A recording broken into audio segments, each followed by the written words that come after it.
नमस्कार। बहुत सारे लोगों ने पूछा, गुरुजी हमें हमारी पूजा पाठ से लाभ क्यों नहीं मिलता? हम दिन रात पूजा करते हैं, जैसे जानते हैं, जैसे किताबों में लिखा है, जैसे लोग बताते हैं वैसे हम पूजा पाठ करते हैं, लेकिन हमें उसका फल ही नहीं मिलता। कभी कभी तो ऐसा लगता है जैसे ये सब बेकार है, इस दुनिया में भगवान ही नहीं है। लोगों की ऐसी निराशा, हताशा देखकर कभी कभी बड़ा अजीब लगता है। मैं सोचता हूँ कि देखो लोगों ने कैसी बुद्धियां बना रखी हैं।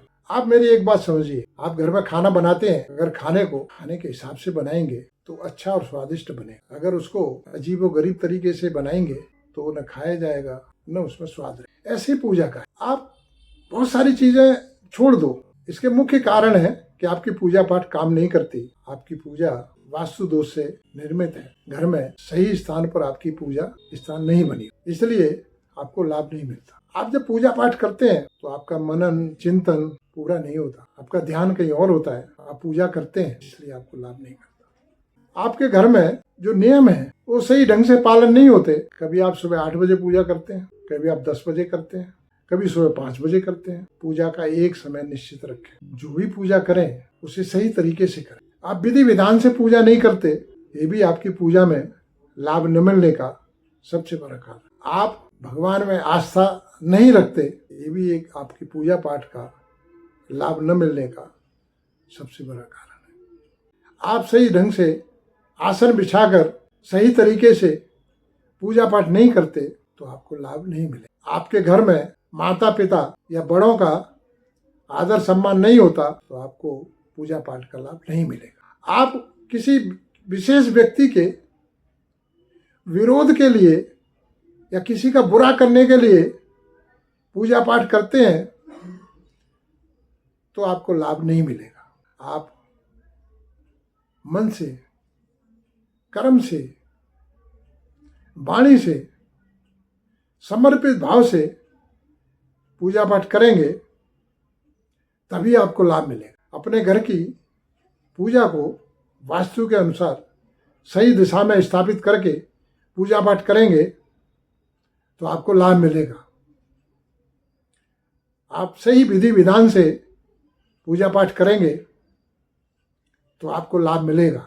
आप अपनी मन मर्जी से पूजा पाठ करेंगे तो आपको लाभ नहीं मिलेगा। जो शास्त्रों में पद्धतियाँ, जो नियम, जो मंत्र जाप के कारण दिए हुए हैं, आप उसी हिसाब से कार्य करेंगे तो आपको लाभ मिलेगा। आप बुजुर्गों का, बड़ों का सम्मान करेंगे तो आपको लाभ मिलेगा। आप जो पूजा की जरूरतें हैं, जो पूजा की आवश्यकता है, जिस सामग्री से पूजा करनी है, उस सामग्री को रखकर जब पूजा पाठ करेंगे तो आपको लाभ मिलेगा। आपको अपने जीवन में अगर भरपूर लाभ प्राप्त करना है तो किसी योग्य गुरु के मार्गदर्शन से, उसमें आस्था रखकर, समर्पित भाव से जो गुरु कह रहा है उस हिसाब से आप पूजा पाठ करें तो आपको लाभ मिलेगा।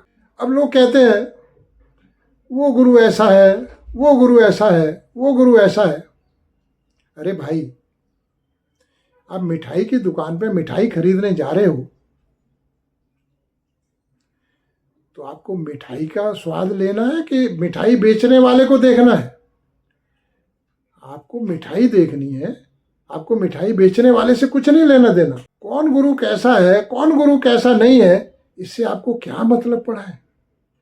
वो आपसे क्या कह रहा है, वो आपको क्या भजन करने के लिए कह रहा है, वो आपसे क्या पूजा पाठ करने के लिए कह रहा है, अब वो काम करो। आप अपने मन को क्यों विचलित कर रहे हो, आप वो देखें और उसी हिसाब से कार्य करें तो आपको लाभ भी मिलेगा।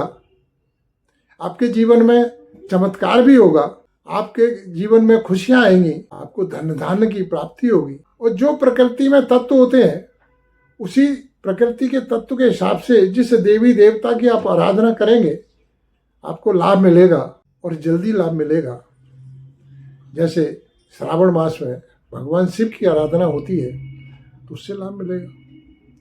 नवरात्रों में भगवती दुर्गा की उपासना करते हैं, उससे लाभ मिलेगा। दीपावली पे भगवती लक्ष्मी की पूजा करते हैं, उससे लाभ मिलेगा। जैसी प्रकृति में तत्व है उसी तत्व के हिसाब से जब आप पूजा पाठ करेंगे आप भरोसा रखिए, आपको बहुत लाभ मिलेगा और आपको जीवन में चमत्कार प्राप्त हो। आस्था से, समर्पित भाव से, निष्ठा से और अपने गुरु के प्रति, अपनी कुलदेवी के प्रति, अपने इष्ट के प्रति, जिस भगवान की आप पूजा करते हैं उस भगवान के प्रति आदर, सम्मान, समर्पित भाव और मन की एकाग्रता रखकर दिन रात पूजा करेंगे तो आपको लाभ मिलेगा।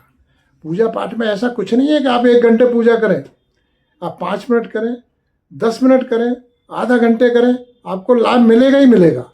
ये मेरा आपसे भरोसा है और मैं विश्वास दिलाता हूँ कि आप मेरे हिसाब से जब पूजा पाठ करेंगे तो फिर आपकी ये शिकायत जरूर दूर हो जाएगी। राधे राधे।